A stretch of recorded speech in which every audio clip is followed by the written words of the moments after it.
My name is Nima Shirelli. I work at the law office of Jay Chauhan in Richmond Hill.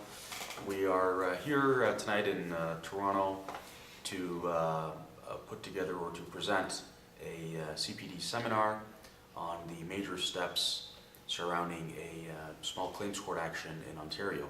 We have Mr. Jay Chauhan here, who's been in practice for 40 years in Ontario. He's a lawyer called to the bars in Canada, England, and India.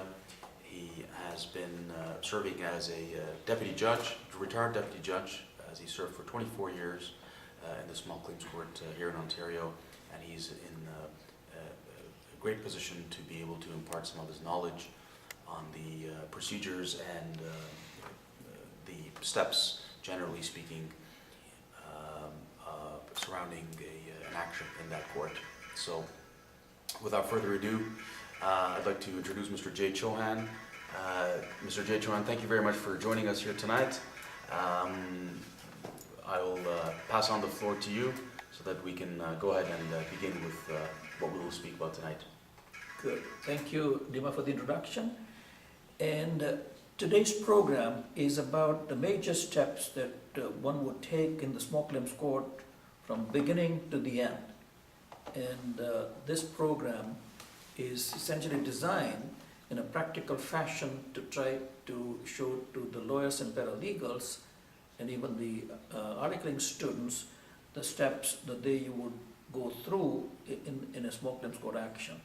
But most importantly, what I want to bring across is not just the substantive aspect of what you would need to know, but rather how would you use each step to advance the position of your client, as well as how to look for opportunities to solve the problem when it comes to you as a lawyer, paralegal, or a student to deal with a particular client. So I'm going to give you overview of the different steps that you have to go through right from the beginning when we have a client come into the office, and what is it that you're going to tell the client, and how would the legal action pan out until conclusion. So that is the thrust of the seminar.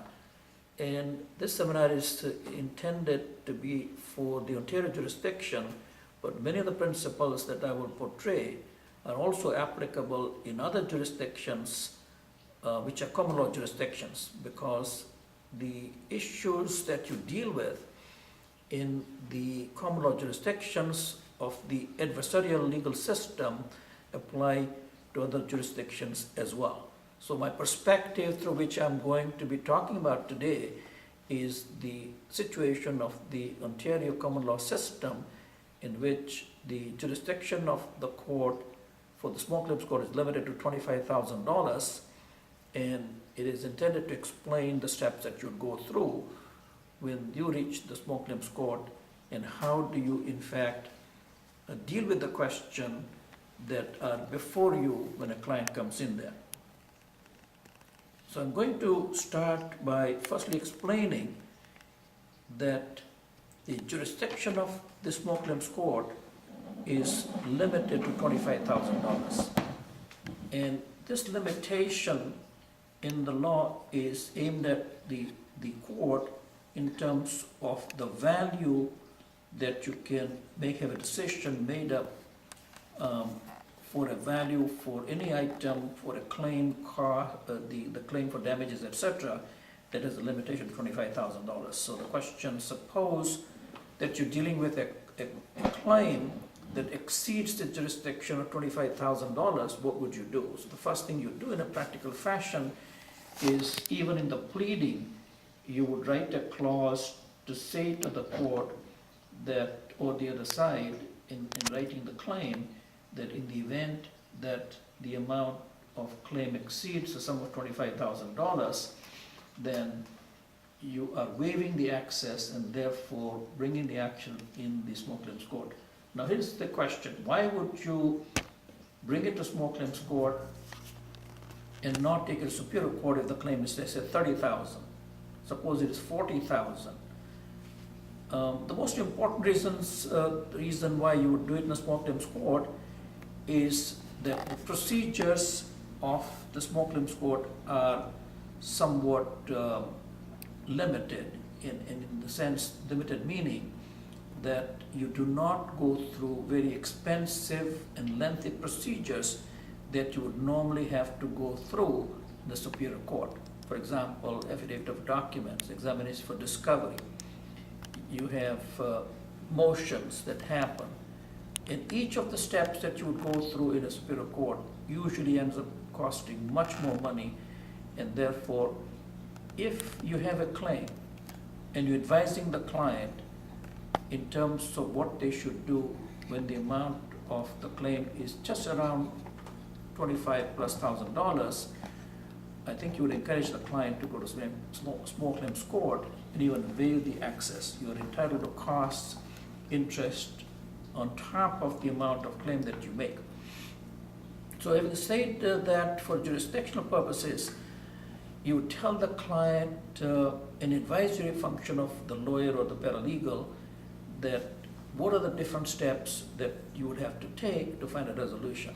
So in the common law jurisdiction, as many of you would know, is that you take the position of your client and you formulating your view in terms of your cause of action, in terms of the claim that you have to make, the costs that you might recover, and most importantly, I want to emphasize that you will be telling your client that it is a procedure with a number of steps that you're going to go through. At some points in the whole transaction or the action that you're going through, you would have an opportunity to resolve the problem. So my main message to you today is it's important to know firstly what the steps are. It's also very important for you to explain this step to the client. So let me just explain actually that when you talk to the client and you get a retainer to commence an action or defend an action, it is very important that you explain the different steps that we're going to go through today to the client. So the client has an idea in the client's mind, what are we going through for the resolution of the problem. If you simply take on the file and say to the client, well, the next step is drafting the defense, next step is we are going to settlement conference. In my view, it is very often missed out when we advise the clients that there are a series of steps that we have to go through, and those steps are there in front, and at each step, my suggestion to you is that you try to encourage the client to find a resolution. The idea that you must stand your legal rights and go to the bitter end is not a good one when it comes to litigation, because the steps that you have to go through, the agony of trying to find a resolution, the preparation of the trial, the trauma of being in the court and in a conflict zone is not a pleasant one.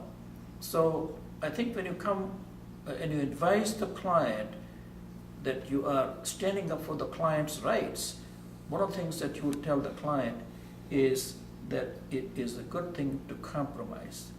And then, very important at the time that you tell the client that you're compromising, you set out the parameters of the issues, the procedure, the costs, to assess at each stage what possible resolution is there and how would you encourage the client to resolve it actually. So I think that the main message in the introduction that I would like to provide is the fact that we are here as lawyers, paralegals, or articling students, that our job is to try to find a resolution of the problem. Our job is not justice for the sake of justice and taking it to a better end, but to find out a resolution of the problem. And I think sometimes in my observation, having watched many cases both inside and outside the courtroom, sometimes the lawyers and the advocates in the legal process are carried away to try to encourage the client that we really can have a case, we can take it further, and we can win.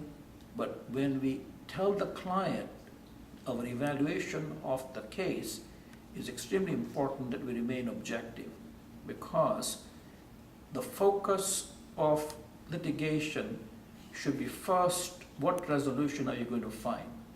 And the focus is not actually firstly, how much income can you make?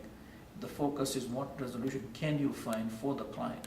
And this is how you're going to build your reputation, that you are fair, you're reasonable, you're technical, you're capable, and that the opinion that you provide to the client is a reasonable opinion, and that opinion will prevail if you were to take it to the court. So I think that in terms of summarizing my main point in the first module of this particular seminar is that we are in a problem-solving arena. We must observe the rules of ethical code required by the Law Society in terms of how we conduct ourselves both inside the courtroom and outside. We are there to try to support the client in finding a resolution of the problem, and we outline the different steps that we need to take to find a resolution. And then I'm going to go through in the next module, what is it the first step that you would have, which is namely the interview with the client. And I want to conclude by saying in this first portion of the seminar that the legal system is there for the finding of the resolution in a dispute. It is there for us to look for a solution and encourage the client to find a solution in the litigation process.